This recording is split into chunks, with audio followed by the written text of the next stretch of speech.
Dua, tiga. Bismillahirrahmanirrahim. Assalamualaikum warahmatullahi wabarakatuh. Izinkan pada kesempatan ini saya beserta kelompok saya, nama saya Denny Iman Safardan, NPM L255250016, dan juga rekan saya Bapak Imam Salehudin dan Bapak Fajar Adrianto ingin memaparkan tentang eh, warehouse khususnya yang ditangani oleh kelompok kami beserta dengan aplikasinya dan progresnya. Untuk itu, selanjutnya kami persilakan kepada Bapak Imam untuk memaparkan lebih lanjut tentang eh, program ini yang berbicara atau mengenai masalah arsitektur monolitik.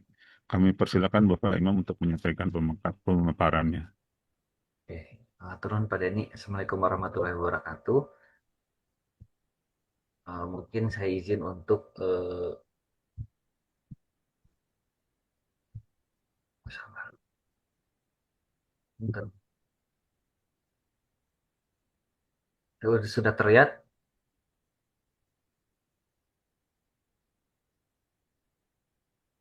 Oke. Sudah terlihat belum? Belum, Pak? Oke.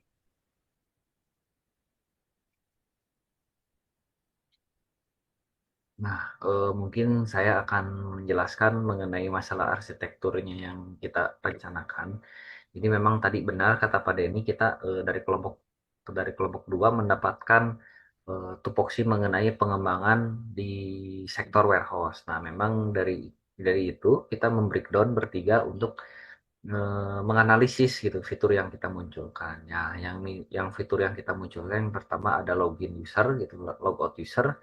Yang kedua menu gitu untuk memilih menu dari sebuah aplikasi. Terus yang berikutnya ada penerimaan barang. Menu penerimaan barang itu dari user menginput ketika menerima barang yang akan disimpan di warehouse. Terus yang keduanya itu edit penerima barang. Dan yang terakhir itu adalah penempatan barang. Nah, penempatan barang itu berhubungan dengan warehouse, apakah barang itu ada di warehouse mana. Gitu. Nah, terus tahapan desainnya itulah konsep arsitektur monolitik gitu. Dan posisinya kan dari bahasa juga mono, yaitu satu, jadi satu hierarki, satu jalur gitu. Jadi database-nya cuma di satu server gitu. Nah, selain itu, kita pun gitu use case diagramnya ada beberapa fitur ya, itu ya login logout, penerimaan barang, menu, penempatan barang, serta edit penerimaan barang yang sudah tadi saya ceritakan. Nah, adapun activity usernya gitu maksudnya kita masuk ke menu, itu ada beberapa menu, tinggal kita pilih gitu. Kita mau menempatkan barang, kalau seandainya barangnya belum ada ya kita input dulu penerimaan barangnya. Nah, kalau seandainya barangnya sudah terisi terisi ya baru kita itu dikatakan selesai. Tapi kalau datanya belum terisi ya berarti harus diinput kembali gitu. Nah, adapun ini gitu ya arti yang kita sudah skemakan bersama bahwa di sini empat tabel dalam satu database. Yang pertama tabel pengirim, yang kedua tabel penerima, yang ketiga tabel penerimaan, yang keempat tabel lokasi dan penyimpanan. Ini ada satu lagi yaitu tabel penempatan barang gitu yang posisinya ada di kita menyimpan di warehouse-nya itu di sebelah mana. Nah, mungkin untuk lebih jauhnya untuk mengenai teknis pelaksanaan mungkin Kang Fajar bisa melanjutkan apa yang saya sudah utarakan. Bangga Kang Fajar. Jadi, atas kesempatan yang terberikan, berikut saya coba jelaskan mengenai pengoperasian aplikasi yang telah kami buat, khususnya tentang aplikasi warehouse. Hmm. Eh, Sudah terlihat oleh rekan-rekan ya. Sudah ya, oke. Jadi kami membuat tampilan selamat datang atau halaman login untuk user pengguna. Di sini kita bisa ketikkan nama user kita, contohnya Adu, ya terakhir admin ketiga dan akan ada notifikasi kita berhasil login. Ya, setelah kita berhasil masuk ke login, kita akan dihadapkan dengan menu halaman menu. Di sini ada menu penerimaan barang, ada menu penempatan, menu future. Nah, sebenarnya yang sudah dijelaskan oleh Kang Imam itu ada di sini tadi. Di activity usernya ada dua halaman aplikasi nanti ya. Jadi kita masuk ke halaman menu barang terlebih dahulu. Nah, ini kita masuk ke halaman menu barang ya. Jadi di sini adalah tentang aktivitas penerimaan barang. Jadi mungkin kita nanti akan input nama pengirim. Contohnya bisa kita buat Pak Imam, alamat pengirimnya Bandung. Dia nomor HP-nya mungkin 0812, kita ambil contoh. Dan kita isi data penerima, misalkan Pak Denny, alamat penerima Bandung, nomor HP mungkin kita samakan, kita ambil contoh. Dan di sini ada detail barang, kita asumsikan barangnya mungkin tas, jenis barangnya, ada pilihan menu jenis barang, pakaian, atau lainnya bisa.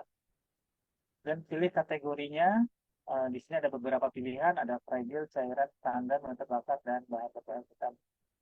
Di standar, ada saja beratnya 1 kilo, iya, 1 kilo, barang. Ini ada menu simpan, nanti dia akan otomatis mengisi ke database simpan penerimaan dan akan ada notifikasi penerimaan berhasil sekaligus membuat nomor resi di situ. Ya. Kita klik OK, maka tampillah penerimaan barang yang baru kita lakukan. Ya. Nah, di sini juga tadi ada disebutkan di apa arsitektur sebelumnya kita ada halaman edit ya. Ini ada halaman edit. Nah, ini kita bisa mengedit edit apa data-data yang mungkin ada kesalahan nanti bisa kita edit. Kalau tidak ada yang harus diedit, ya mungkin bisa di close atau kita klik update dan oke. Setelah itu, setelah ini nomor resi terbuat, maka kita harus menyimpan barang tersebut di lokasi yang sudah ditentukan. Ya, karena ini kan aplikasi warehouse. Jadi kita kembali ke menu. Ini kenapa ini harus kembali, jadi kita membedakan biar tidak tercampur. Jadi kita masuk sekarang untuk mengalokasikan barang yang sudah diterima. Kita klik menu penempatan barang. Nah, ini tidak perlu kita isi, ya, ini tertentu saja. Jadi nanti kita langsung lihat di sini. Jadi langsung ada notifikasi ada satu resi yang belum dialokasikan. Jadi kita tinggal pilih yang sudah kita input, pilih lokasi. Misalkan kita mau pilih di rak A1. Jadi rak A1, simpan penempatan, maka akan ada notifikasi penempatan barang berhasil dicatat. Kita klik OK, maka langsung ada di sini daftar lokasinya dan statusnya masuk. Nah, ini akan hilang tulisan masuk ini ketika sudah lebih dari 3 hari. Jadi ini menandakan bahwa barang tersebut sudah keluar. Jadi kalau masih ada status masuk, ini berarti belum lebih dari 3 hari. Nah, mungkin hanya sampai di situ saja aplikasi yang kami buat. Jadi ini setelah kita selesai mengalokasikan penempatan barang, kita boleh sign on dan Anda berhasil login. Jadi demikian peragaan aplikasi yang sudah kelompok kami buat. Mungkin kita kembalikan ke Pak Denny atau Kang Imam, silahkan. Oke, baik. Terima kasih Pak Imam, Pak Fajar yang sudah menyampaikan aplikasi pembuatan warehouse management control ini dengan spesifikasi dan fitur-fiturnya yang sudah tadi dipaparkan. Dan mungkin untuk selanjutnya aplikasi ini akan dibahas atau dikembangkan lagi oleh kelompok 3 mungkin. Ya, setelah kelompok 1, kelompok 2 kita dan kelompok 3 selanjutnya untuk membahas lebih lanjut tentang arsitektur microserver. Itu barangkali Pak Iman yang ingin saya sampaikan. Terima kasih untuk semuanya ini. Mudah-mudahan ini menjadi pembelajaran yang baik untuk kita semua. Demikian pemaparan kami. Wassalamualaikum warahmatullahi taala wabarakatuh.